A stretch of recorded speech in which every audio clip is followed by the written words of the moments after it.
Today marks 6 months since a Black Hawk helicopter collided with a passenger jet near Washington's Reagan National Airport. All 67 people on board, both aircraft, were killed. In response to this tragedy, Republican Senator and Senate Commerce Committee Chairman Ted Cruz today unveiled new legislation he said is aimed at improving aviation safety.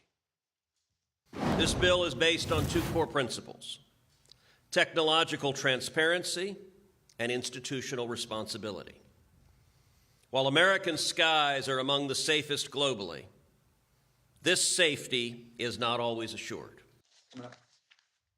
Kris Van Cleave joins me now for the first time at the family table. Kris, it's great to see you. What should we make of this legislation and the impetus behind it? What's it trying to solve? Basically, what we learned in this crash was this helicopter had been flying without a piece of equipment operating that basically gives very good location data. It's a tracker that most aircraft have. The military has a waiver to not necessarily use it. And what we've learned is that often when they were flying these missions around D.C., that system was not on. So if you use any of those flight tracking websites like Flight Radar, that system is what those websites use to tell you where the plane is. It gives very good location data if you're using it. This bill would require that virtually all aircraft use it. And it also, let me ask you, does it limit the frequency of any of these military helicopter flights in and around a place like DCA? So the Secretary of Transportation has already done that. They've halted a lot of those flights unless it is for a clear national security, police action, emergency action, and then they halt air traffic around Reagan National Airport. So this bill narrowly looks at safety and tracking technology that they feel should be on all aircraft and needs to be active for the aircraft to be in busy airspace. This is an emotionally difficult time for the families of those stricken, lost in this catastrophe. I understand you have a chance to speak to some of them. The NTSB is going to hold a 3-day investigative hearing for the rest of this week, basically, and we're going to learn a lot more details. And obviously, family members have a lot of questions. This is also going to be an emotional experience for them.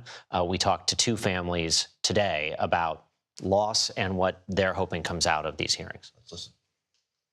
I believe that we are going to hear some hard news this week as more details come out. I think what we're going to find is that there's not one smoking gun that caused this. It's a perfect storm of failures that occurred across, untold number of organizations that led to this happening. It does seem like this is an accident that grew out of, everyone involved got comfortable with what at another airport would be flagged as an unsafe situation, a lack of separation. And they got comfortable with it, and then that spacing got closer and closer together.